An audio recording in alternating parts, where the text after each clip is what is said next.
Welcome back to Frame by Frame, the show where we actually know what movies we're talking about. Today, I'm joined here with Noah, and we're going to be talking about Spider-Man Across the Spider-Verse. Now, if you didn't already know, I am a big fan of Marvel, especially Miles Morales. So, without further ado, let's just get right into the movie. So, Noah, I'm going to assume that, how do you feel about the movie before we start talking about it? I thought it was great. I thought the ending made me very upset because obviously no one likes a cliffhanger, but I thought the movie was generally well made. It went a lot faster than the movie runtime was, or it felt like it went a lot faster, but I mean, I wouldn't say it was a bad movie whatsoever. 100% I agree with you. It definitely felt much faster than it actually was. There was so action-packed. There's a lot of emotions. There's a whole lot of stuff in the movie. But, I mean, I just wish there was more of it. We've been waiting for such a long time, and I don't even know when we're getting that second movie. Yeah, I mean, it was more so just a build-up, I feel like, that movie, to building character armor or plot armor and building characters up more in the second movie. You know, getting more of a glimpse at Gwen Stacy's life, getting more of a glimpse as to how Miles Morales is coming into his own, and just a lot in general that they unpacked in this movie. Yeah, I mean, just for the people at home who haven't watched the movie, we start off in Gwen's universe, where we find out more about her backstory, her relationship to her Peter Parker, and how he is actually that universe's Lizard. And then we go to Miles and the Spot fighting. Miles joins a spider society after the Spot gets much more powerful. He starts traveling through different universes, just wreaking havoc. He meets Miguel O'Hara, and he learns more about canon events, which we'll get more into in a second. But he has to be, held there for a while because he wants to try to stop one. Obviously not going to work. Fights the Spider Society, makes it to the universe where his spider is from, where we find that universe is Miles, which, again, get more to in a second.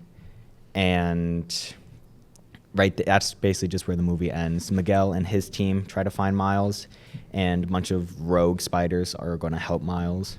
And that's really it. Yeah, I mean, you basically unpacked this entire movie stage by stage. I think it was a great addition of Miguel O'Hara. There was a lot of new characters, but I feel like Miguel very much stood out in this movie. They presented him very well, and him being a villain as of right now, someone trying to go against Miles, I think that was great. I also think Spot was a great choice as a villain, and especially his backstory.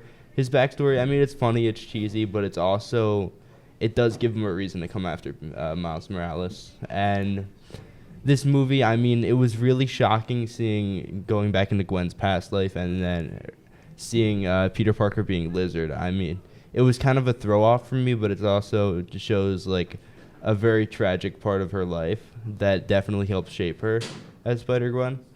And overall, I mean, this movie, like I said, it went very fast as you watched it.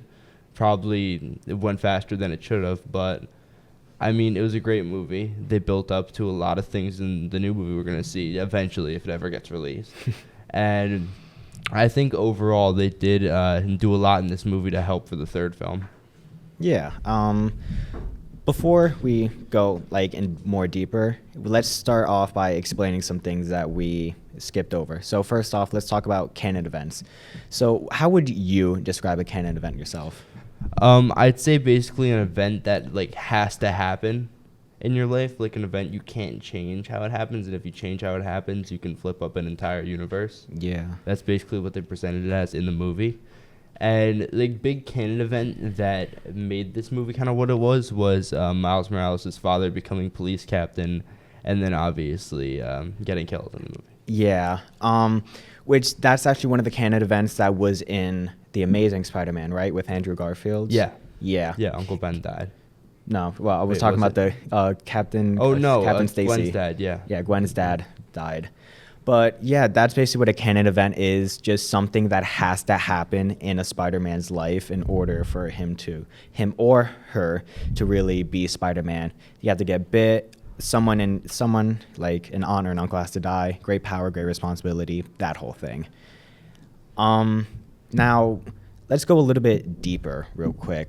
What about Miles's, backstory, how he's changing? What about that? In the first movie, they kind of presented him as someone very scared to take that big leap. and eventually it did in the first movie. But I mean, this movie really just built his confidence up. It showed how more and more he became confident in himself and his abilities, and how he's able to stand up to Miguel O'Hara and also escape all those spider people. I mean, it's not really something you see from any Spider-Man. It's the first time we've ever gotten a scene like that. I think the scene was great, and this movie really built up Miles for the third movie, and I feel like he's going to be as powerful as ever in the third movie and if they use him in future films.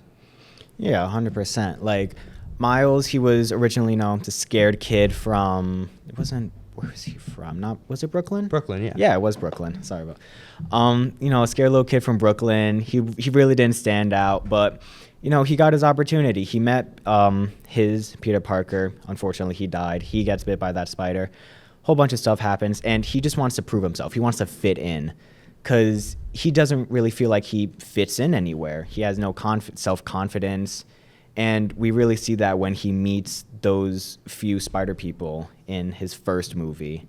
Spider-Man Noir, Peter B. Parker, Penny Parker.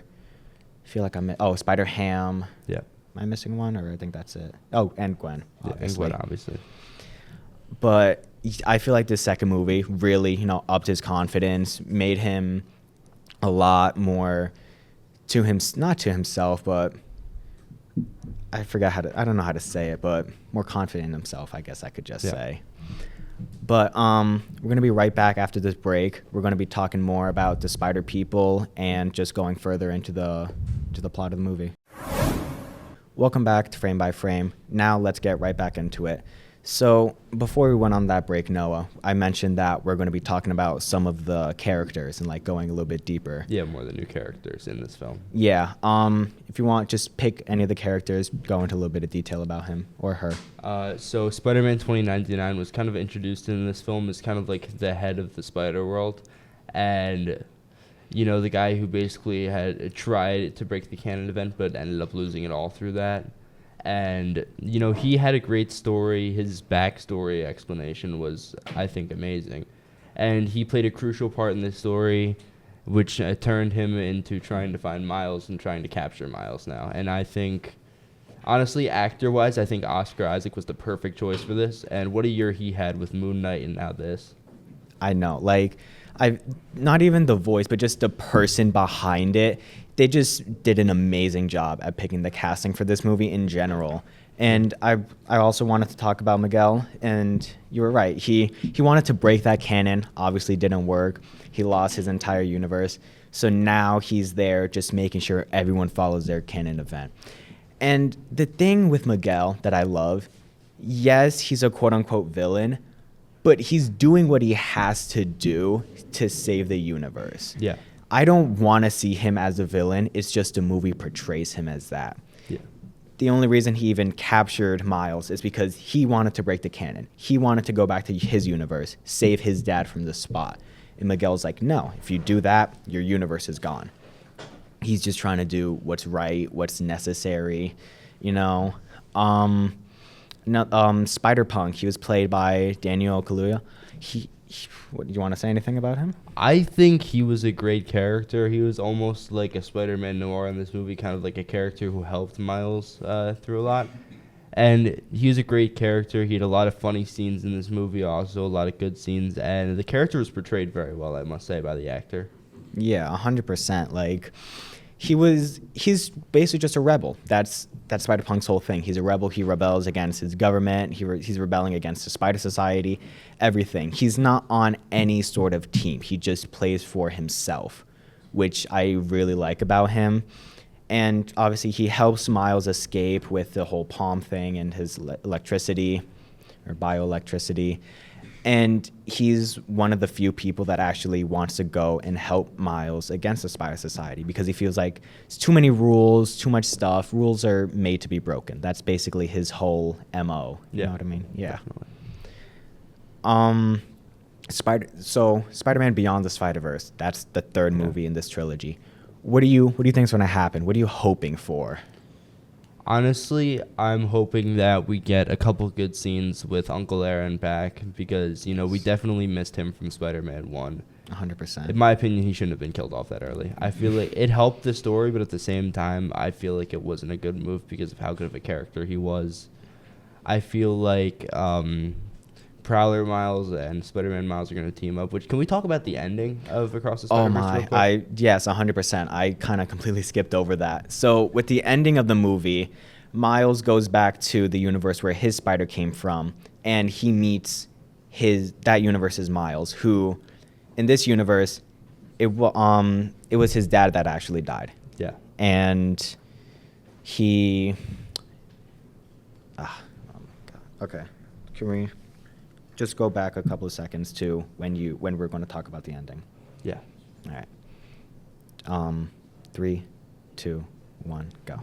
So can we just mention the ending of Across the Spider-Verse real quick? Because 100%. this movie had a very cliffhanger kind of ending. Yeah, I completely skipped over it before. So basically what happened, for those who haven't watched it, Miles goes back to the universe where his spider came from, and he meets this universe's Miles. And in this universe, his dad is the one that died. He's raised by his Uncle Aaron and his mom. And you can just see a lot of different things about him. For one, obviously the most important, he's the Prowler, or like the apprentice of the Prowler. And another thing, this wasn't something that I noticed, but something that was pointed out to me. It sounds like something small, but it's actually really important. His hair. His hair, obviously when he's in his universe, his hair's up, is poofy like mine. But in that universe, he has cornrows where they go, obviously, from the front all the way to the back. And what pointed out, that was a lot more something that probably his mom did. His mom's probably the one that braided it. You can hear more of a Hispanic accent when he's talking in the very little dialogue he has. But it's just those small little things that just show a lot. He's a lot more in touch with his Hispanic side rather than his black side from his dad. It's just so amazing that they did things like that, and I just really love the studios for that. The big thing is Miguel pointing out to Miles earlier in the movie that the spider that bit him came from that dimension that he accidentally got transported to. And when he got there, it's almost like an alternate universe, because like what you pointed out, Prowler Miles is completely different. I mean, Spider-Man Miles is raised by his dad mostly, and then Prowler Miles raised by his mom mostly, as you can see. Yeah. And it's just a completely different dynamic, and it's going to be really weird to see how he reacts in the next movie to seeing himself. Yeah. But like Miguel said, sorry, we have to backtrack a little bit more. We got to talk about the anomalies. So Miguel calls this Miles out as being the original anomaly. His spider wasn't from his universe. He's the original anomaly, a whole bunch of stuff like that, you know. But it's just a lot of things adding up to each other. It's just snowball effect. And I just really can't wait to see how they portray this in the upcoming movie. Yeah, I think it's definitely going to be brought up a lot in the upcoming movie, the whole anomaly thing. And also, we've been waiting for that huge fight. Yes. We're finally going to get it. I honestly... I can't wait for it. Me either. Can't wait to see what the sides are going to look like and how it's going to go, because a whole lot of stuff can happen now that we're seeing different universes. I mean, people who have been killed off in past movies can come back. We saw that with Aaron. Yeah. So, I mean, it just goes on and on as to what the possibilities are. 100%. Thank you so much for watching this episode of Frame by Frame. Make sure to follow the Instagram, and we'll see you for the next episode.